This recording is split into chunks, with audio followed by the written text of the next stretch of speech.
My goal was to make a kid-friendly community hub where if you're single, you can come in and hang out for hours and not feel alone. It was a space where you would constantly run into people you know there. And that vision really worked very well.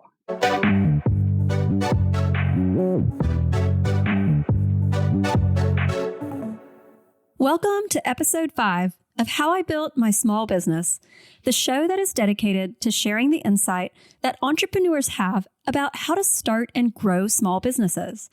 Join us as we unravel the stories behind their entrepreneurial journeys.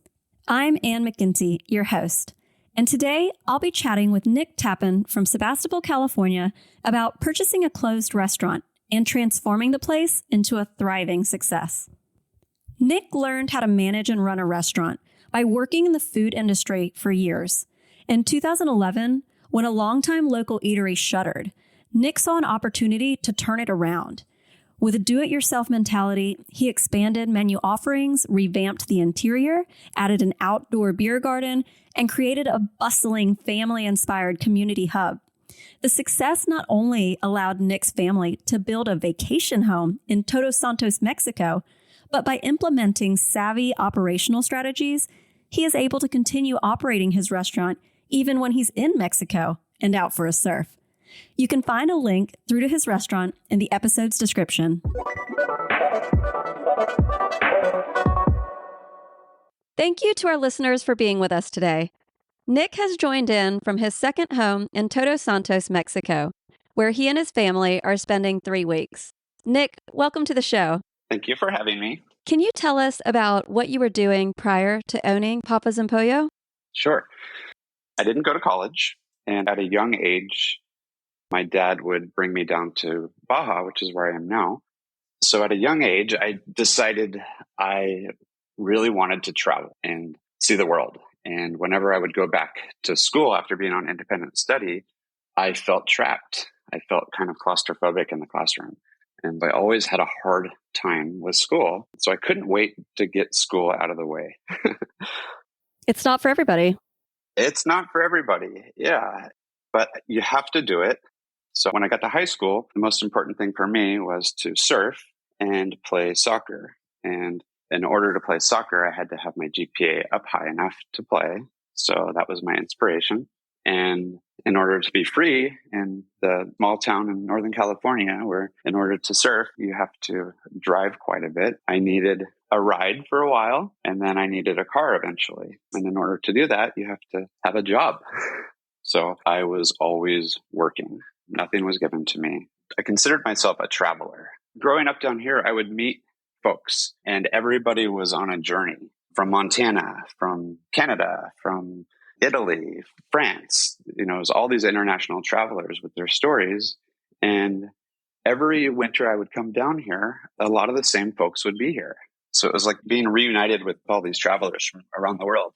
And it really guided me in how I wanted to live my life. And how did you get the skills that you needed in order to own and run a restaurant? It's funny because a lot of my distributors, especially in the beginning of having the restaurant, they knew I had just transitioned from being a carpenter into a restaurateur. And Chris Sears from Myers Restaurant Supply would always joke with me that he knew a few other restaurateurs that were contractors and did a career change like me, and they were successful. And he thought it was maybe the work ethic, being a handyman, because really when you get down to it, owning a restaurant, unless you have a brand new building, it gets so much use that you really have to be handy. And I often tell people I bought a job and I'm a janitor, I'm a handyman, I'm always fixing stuff. And our restaurant, we joke that it's an old pirate ship because it's so old and always needs work. What about the actual operational side? Where did you gain that experience? So my freshman year in high school, I worked at Murphy's Irish Restaurant, and I was fortunate enough to get a job there. I went in and asked if I could do dishes or bus tables or, see if I could be part of their team. And I ended up being a busser and loved it. I made tips. I got to be out on the floor. The food was excellent.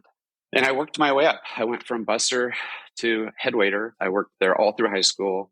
And I think it was my junior year, I did a report in economics on the financial side of the restaurant. And Margaret Murphy, who was the owner and manager of the restaurant, sweetest lady, definitely one of my mentors in the industry. She opened the books up and taught me how it worked, and then trusted me when they would go to Ireland to help with ordering and running the restaurant. So I got to work with Andy's Produce, which is who I work with now, and kind of start those relationships early on. And they ended up closing, I think in 97, I was a senior, and they only closed because their lease was up. And then after they closed in our small town of Sebastopol, I would be walking around and I would always run into my old clientele. And they would always ask me, when are you going to do a restaurant? When are you going to do your own thing? And so I always had that seed planted in my head. And I loved it, that it was something that I could do someday. I'm getting chills thinking about that. So at what moment specifically did you decide to venture away and find your own restaurant to run?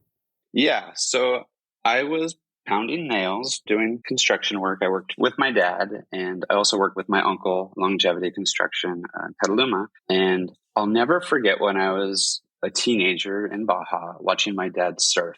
And he would take off a bit slower. He kept throwing his back out doing construction. And a light bulb went off in my head. And I went, I can't be a carpenter for too long or my body will break down. So I need to get out of it at some point.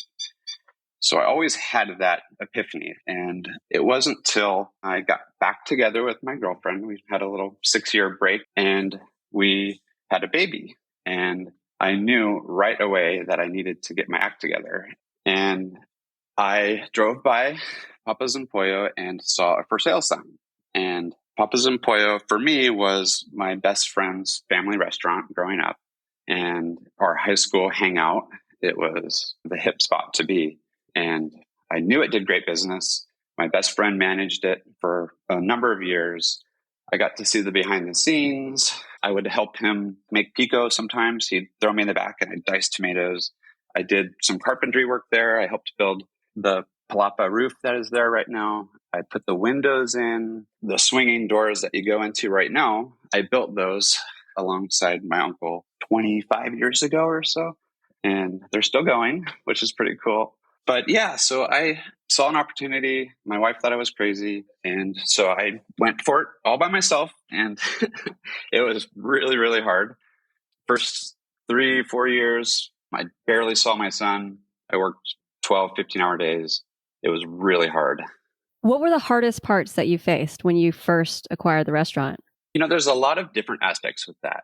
I got in there and I had a vision and I really stuck to my vision, even though there was a lot of outside input.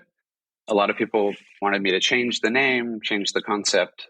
It's amazing in the restaurant industry how much input other people will have. I've been a carpenter and done other work before, and I've never done anything where people were so involved in how you make decisions, if you will. Like I'd be in a grocery store and people would tell me how I should do the menu and the hours. Was it helpful or? It wasn't helpful. No, it was tough. But I stuck to my guns. I really wanted to create a hub and create a space for the kids.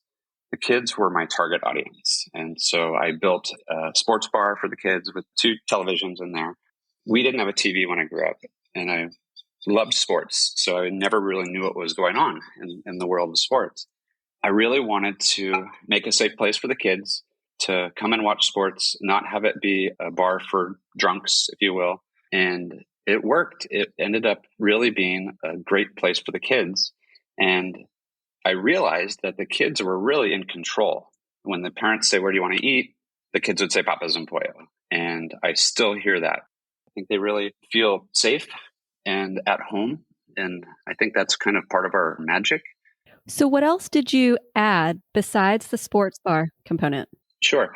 I believe it was about 3 years into owning the restaurant, I was able to purchase the corner lot touching the restaurant and was able to transform that into our garden patio with a water fountain. I was able to move our barbecue grilling area into the far corner, far away from the restaurant. We constantly had a problem with people thinking we were on fire, and they would call the fire department every morning because our smoker barbecue was too close to the front of the restaurant. So the chief of the fire department would call me and be like, you're just barbecuing, right, Nick? And I'd be like, yeah. He's like, all right, we're not going to come down. acquiring that piece of property and transforming it and fencing it off. So the kids, once they got corralled into there, they were free. We built a little kid area. We didn't really regulate them. They were able to be wild and draw with crayons on the chalkboard and play with the water fountain. And the parents could relax and take a break and hopefully feel like they're at a park or in Mexico or somewhere to have a break. That sounds amazing.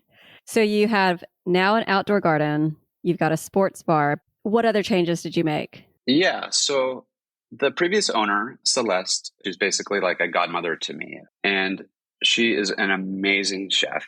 She, from the beginning, told me just with their menu, they were wasting some food. They had a salsa bar out front where they would have pico de gallo. They had this repollo, spicy kind of pepper cabbage, and then like a green and red salsa like we have. And then they would do chips that they would give away in these small little bags. But people would take advantage of the salsa bar, for example, and she told me right away that they lost a lot of money on that salsa bar. People would fill up their to-go soda 16-ounce cups. They would just load them up with pico de gallo and wipe them out. So I simplified the salsa bar. We did not put pico out there. We did not put the repollo out there. We just did the red and green, which we still currently do. And we don't do soda cups. I took out the fountain soda. So it's more regulated as far as that goes.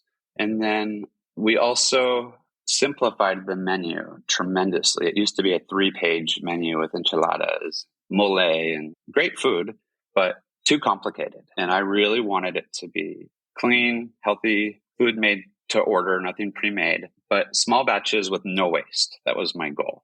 And that is something that we have certainly achieved. We don't throw anything away, which is really part of our secret to our success. And then we brought yams to the menu. It's kind of a spin-off of a dish that my dad taught me down here in Mexico. He would take a 5-gallon bucket and walk down to the beach and fill it up half full, a quarter full with seawater. And then he'd bring it back and he'd put a chicken leg and thigh in it and brine it for about 3 hours. And then we would get a fire going. We always sat around the fire pit in the evenings and we would slow cook the chicken on the fire with key limes. We would squeeze limes periodically over the chicken and turn it and cook it for about an hour and a half or so.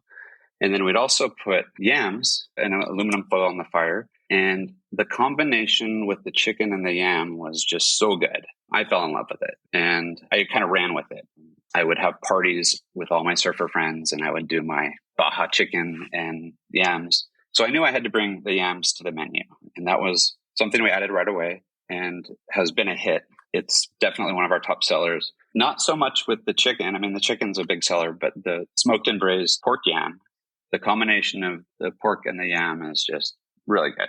And was there anything else? How did that pivot happen where the restaurant went from being in a closed state to completely packed?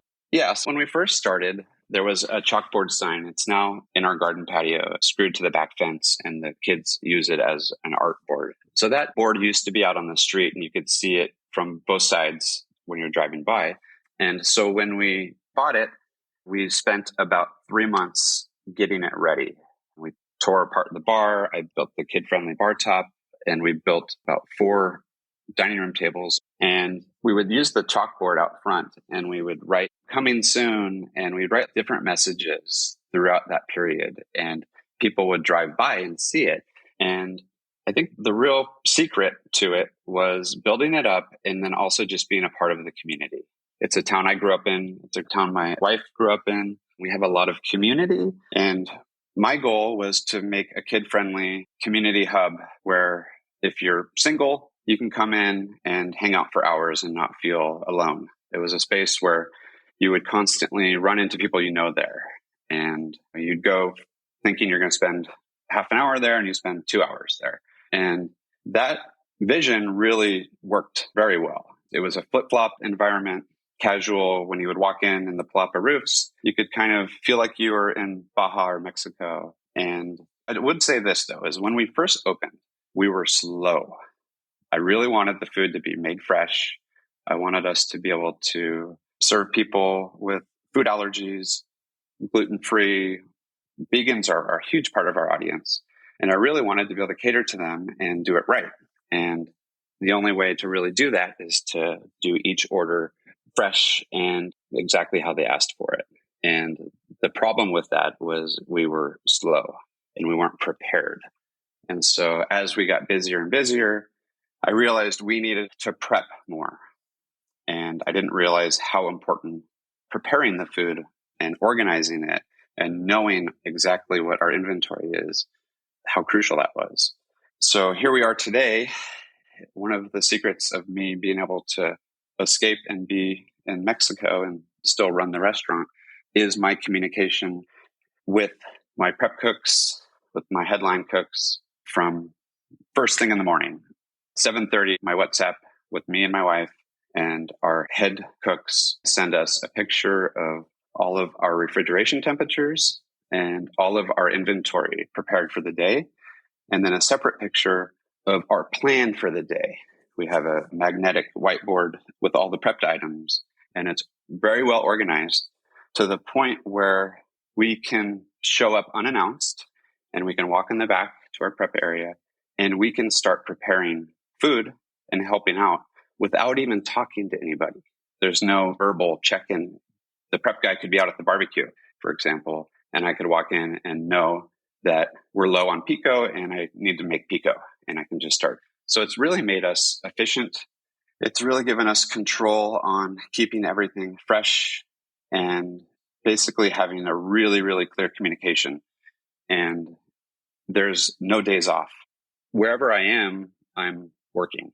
And for me, switching from being a carpenter to a restaurateur, that is something that I do miss.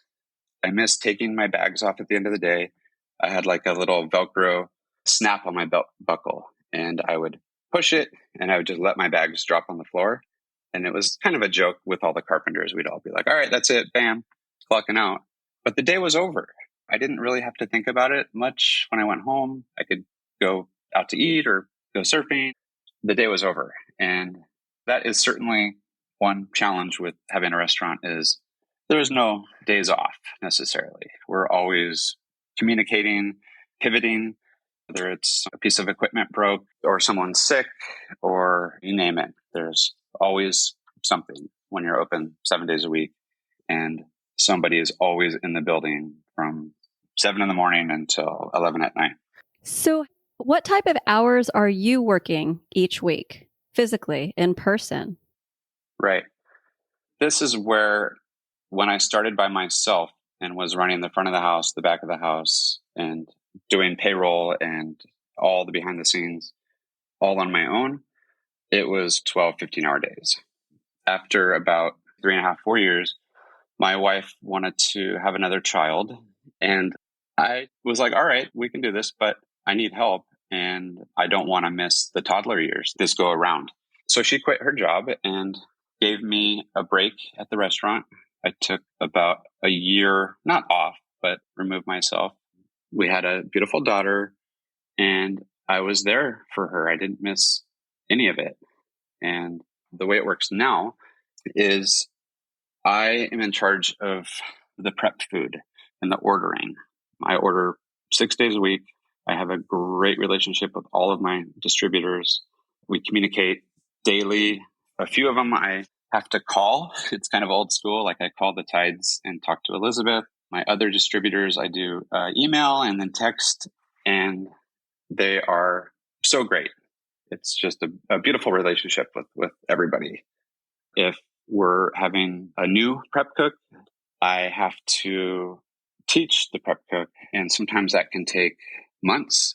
And part of the reason that I really like to teach the prep is because the methods of how we prep everything is very redundant.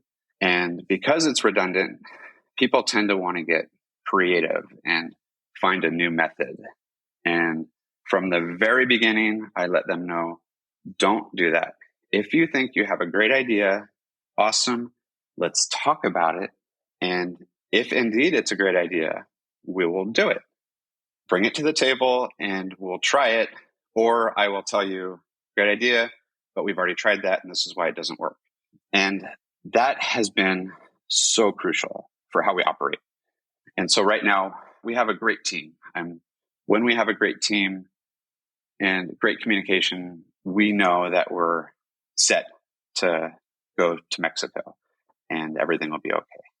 How have you gone about finding the right people to hire and train and manage? So when I worked at Murphy's restaurant, I was a busser and then a waiter. And when I was a waiter, I would finish my shift and I would distribute tips. And I got 80-90% of the tips. And the dishwasher got very little and the busser got very little. And I saw that dynamic and I saw a lot of the back of the house were often Hispanics, Mexicans, Guatemalans. And when I went to start Papas, I really wanted it to emulate a soccer team. I even wanted us to have soccer jerseys with our names on them. I wanted a team atmosphere where we were playing reggae music, dancing while we serve, dancing while we cook and prep. I wanted everybody to help each other out and not have any baggage about who's getting more tips. So from the very beginning, I made our tipping pool even across the board. And I think that's really been key. Another part of it is we always paid higher than minimum wage. And then also just being able to do every part of any job is also really key for respect with your coworkers and your employees and staff. You treat everyone as equal. Yeah.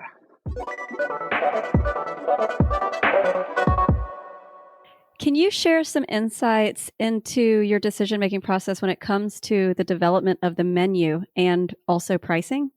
Yeah, okay. The menu started out, like I said, really, really, really small because I didn't want any waste. And then it's gradually grown a little bit. And even though my wife didn't want anything to do with the restaurant in the beginning, I was able to twist her arm a little bit with helping me with the menu. Like I said before, I wasn't a scholar, and so doing a Google Doc wasn't really up my alley.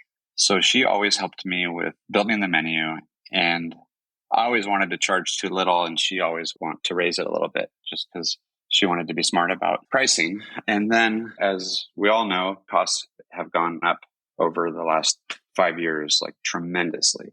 So we've gotten good about adjusting our pricing annually, even if it's just a little bit. Raising prices never feels good, but it is absolutely better to do it gradually and annually than in a giant leap every 5 years. It's hard to do. You know, a lot of people are regulars. They come in with the exact change in their pocket and they know exactly how much it is. And when we change that, sometimes it really would catch them off guard. I always look at like grocery stores. If the price of avocados go up, they charge more. The price of tomatoes go up, they charge more. But for us, we're paying more, but then our menu doesn't change. It doesn't fluctuate with the produce. And it's always kind of irritated me that we can't do that as easily. Yeah, my guest in episode 4 is in a creative field, and she shared a similar sentiment that if someone goes out to buy a table at a chain store, the price is set and is what it is. But when it comes to design services, they think they can negotiate down to whatever they think it's worth. It's interesting how people accept the pricing in one location, but then argue against it in another. Right. And something, because, you know, like I said, I have a lot of friends in the industry, and at wholesale pickups, I meet different restaurateurs and I see what they're buying, and it's identical to what I'm buying, only I'm a Mexican restaurant. So I'm kind of capped at what I can charge, especially for like a burrito. People will say, how can I spend that for a burrito? And I'm like, well, look at all the ingredients in it. Look how big it is. That's always been an interesting concept for me as far as pricing goes. Yeah, it is. So do you have any idea, and I'm sure that you do, and maybe you don't want to answer this, so don't feel like you have to, but do you have any idea of how many meals on average you are selling each day? I would say about 300, something like that. Wow. Yeah. Well, and that's the thing about our restaurant is the numbers are really consistent. We don't have a slow day and a busy day. We do get crazy busy days, but our numbers are really consistent across the board. And most of our regulars eat at our restaurant on an average, probably 3 to 4 days a week. How do you handle competition and make your restaurant a shining star out of all of the options? First of all, we don't advertise. We also didn't come from money. I threw everything I had at it and borrowed money. We built it up from nothing, and we're really banking on community and the product. And at this point, we really are still focused on the kids. So we do a lot of dine-in donates for athletic programs, like at Annalee High School, the soccer team. We're really involved with Wesco, which is the soccer league in Sebastopol. And I couldn't believe how many team parties were in our garden patio. And I'm watching these kids and I'm remembering when they were babies in our restaurant and now they're 10 years old or teenagers. And like I said, our target audience has always been a kid-friendly atmosphere. It's really about giving back to the schools and being involved in our community youth programs. It's a win-win. Exactly. So this is a question that I've always wondered, and I've spoken to other restaurateurs and gotten different answers.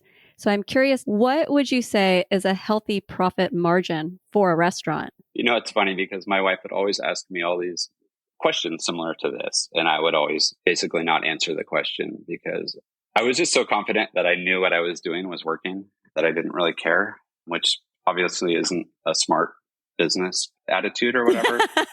But yeah, when I look at the books, probably 30%, somewhere in there. That seems pretty good. Yeah. I've heard much lower. Yeah. So that's great. Well, imagine wasting food every day and throwing it in the compost. We don't do that. I've really been more about ordering everything in really small batches to the point where for a long time, we were always running out of stuff, especially like beef and fish. And I still run out of fish every other day because certain proteins really don't hold well.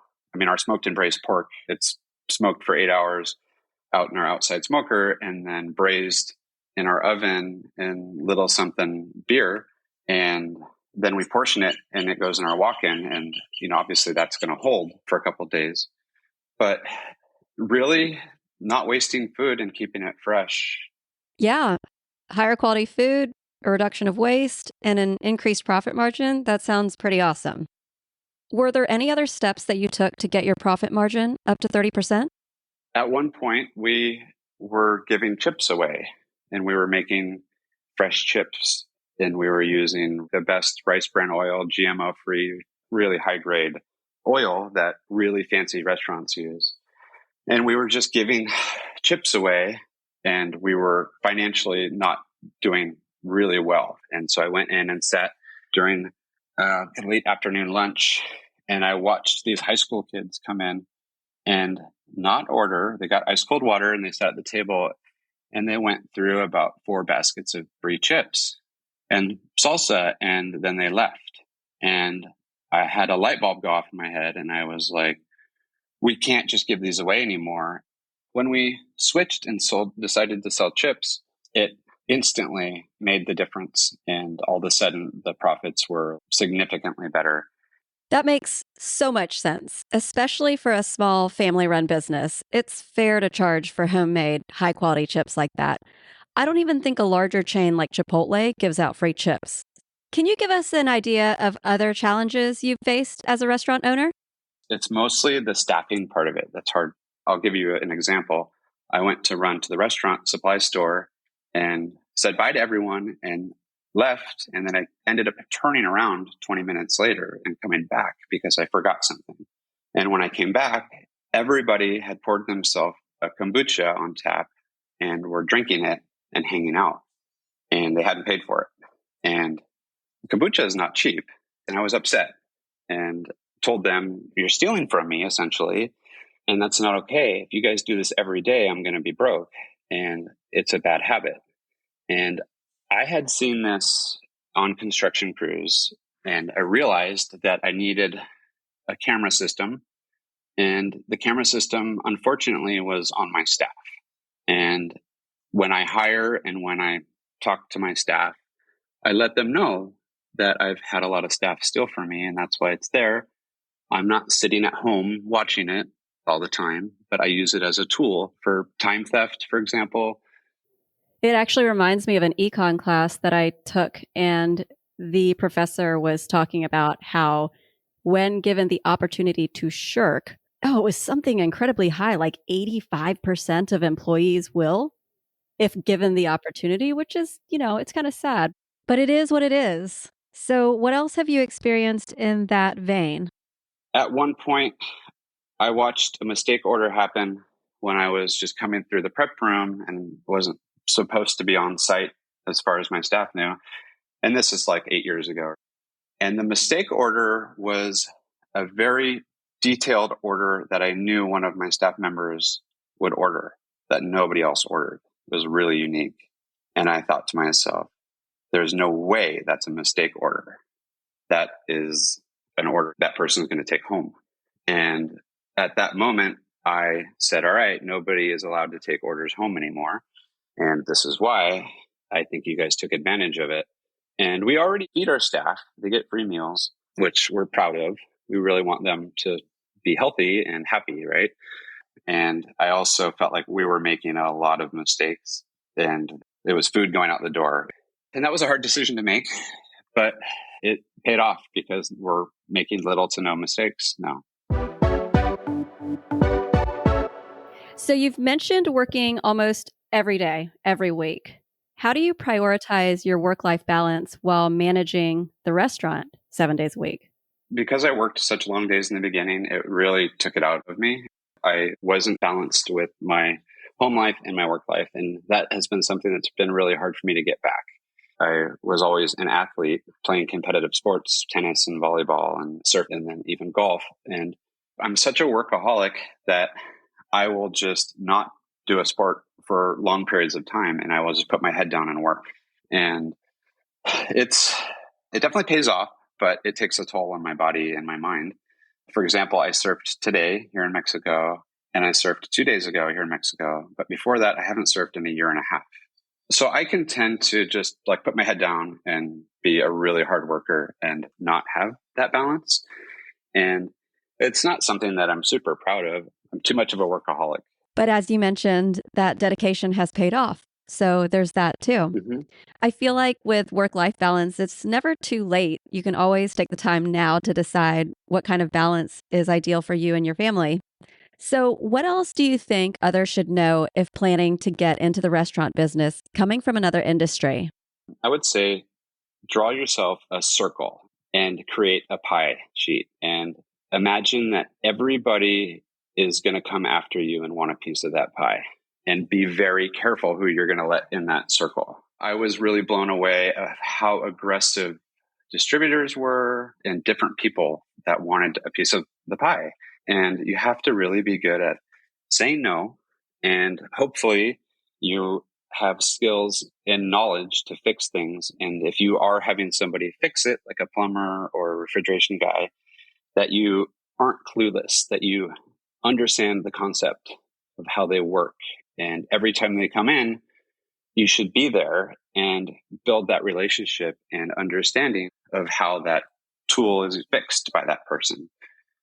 And as far as the pie goes, everybody wants a piece of it. And as soon as you sign a contract, whether it's to have your aprons and rags and mats cleaned, and you're stuck in this revolving contract, then they got that piece of the pie and it's really hard to get out of it. We used to have a knife sharpening company come in and I didn't want it, but the chef wanted it. And I believe it was like $35, $40 a week. And they would come in and bring us a new set of knives. And the guy was really nice, but he would come in for right at lunchtime. You know, knowing we're a restaurant, I'm like always scratching my head. Like, why couldn't you come a little earlier or during our dip? And he would always talk and pull my prep cook away from his work for at least a half an hour, sometimes even closer to an hour. They'd be just chatting. And I realized, I was like, not only is this taking an hour every week from my prep cook, but it's also costing me, $200 a month. And then people would cut themselves on these really, really sharp knives, which obviously is a problem. A really, really sharp knife is really dangerous, even if you just barely touch yourself. And thankfully, I didn't have a contract with that company, but it was an eye-opener for me. And I got really guarded about who I wanted in my circle. And, my phone rings off the hook and I'm always saying, no, thank you. We're good. So I would say anytime there's a contract, just sleep on it for as long as you can and try not to do it. And if you're going to jump into this industry, it can't be a hobby, and it's not going to be a desk job. And even if you're not open 7 days a week, I've found it's almost harder to reopen. So I look at it as like a machine that's in movement. And as soon as you take the momentum away and close, like we're getting ready to close for the holidays, it's actually a lot more work to get the momentum going again. So it's easier just to kind of keep it running. That makes sense. It's like stopping a train and then getting it going again. Yeah. And for me, the prep is the backbone of our restaurant. Having all the ingredients organized and ready to go is so crucial. So looking back, what are you most proud of in your journey of turning this restaurant around into a multi-million-dollar success? When I started it, I actually started it thinking I was going to sell it after 5 years, just because I knew how hard it was. But that was when I was doing it myself, and I wasn't really sure my wife was ever going to jump on board. So I would say what I'm most proud of is what we've built for the community, really. Watching the kids that were babies or not even born yet come into the restaurant, the doors swing open, and their parents are still getting out of the car. And I can see it. They feel at home. Go get some ice cold water, and then they'll go flying out to the back patio, and they'll make a wish in the fountain, and they'll draw on the board. And I can just see that they feel at home. The parent isn't running into the restaurant. Most restaurants, if your kid did that, you'd be like, oh, shoot, I got to go make sure they're okay and not in the way or whatever. But it's literally home for so many people. And then for me personally, I always dreamt from the beginning of being not stuck in a position, whether cooking or the front of the house, to where I can move around on the premises and be social and observe the flow of the restaurant. So I'm proud to be at that point. As you should be. What a milestone. So my last question for you, what advice would you give to your younger self? I would tell myself to stay active and continue to surf and do sports, and to my best ability to not just be a workaholic, even though I was so determined and I knew it had to succeed. But I wish I wouldn't have given up that lifestyle for my own personal health. And I would have tried to get my wife on board a little earlier, maybe. My Spanish is good, but she's fluent. Now with communication with staff, there is no lack of communication. It's just this perfect communication with everybody. And I think about a quarter of all restaurant workers are Hispanic. And for a Mexican restaurant, I imagine that is much higher. Well, that's a wrap. Thank you for sharing your knowledge and story with all of us. Of course. If you've made it this far, thanks for being here. Today's key takeaways. If a formal higher education is not for you, learn what you can from experience. Nick didn't need a college degree. He gained knowledge by working in restaurants and on job sites as a carpenter. If you make an inviting and comfortable space that is designed to be a community hub where kids feel at home, singles can mingle, and families can relax, it can draw a crowd. Food waste for a restaurant is money down the drain. Consider simplifying your menu and aim for no waste to instantly increase your profit margin. Sidewalk chalkboards are an inexpensive way to deliver messages to future customers and get the community excited about your forthcoming opening.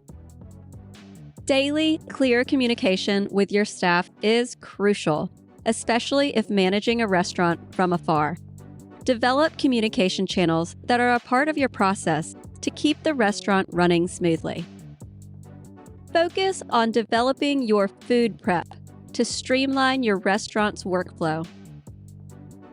As the owner, being able to do any part of any job is key for respect from your staff. Look at what you might be giving away unnecessarily. This can include keeping an eye on employees to make sure there isn't any additional food going missing or time theft. Giving chips away for free for Nick was actually hurting his bottom line more than he anticipated. And third-party vendors for linen washing and knife sharpening, for example, may not be the best use of your capital. So think wisely before signing any contracts. And finally, don't neglect your physical and mental health in your entrepreneurial journey. Always carve a little bit of time out for your personal enjoyment and self-care, because the time passes quickly, and before you know it, you'll be a lot older and creakier. If you enjoyed today's show, please rate and review and share it with a friend. I'll be releasing a new episode every week, so hit that follow button to stay tuned. Have a great day.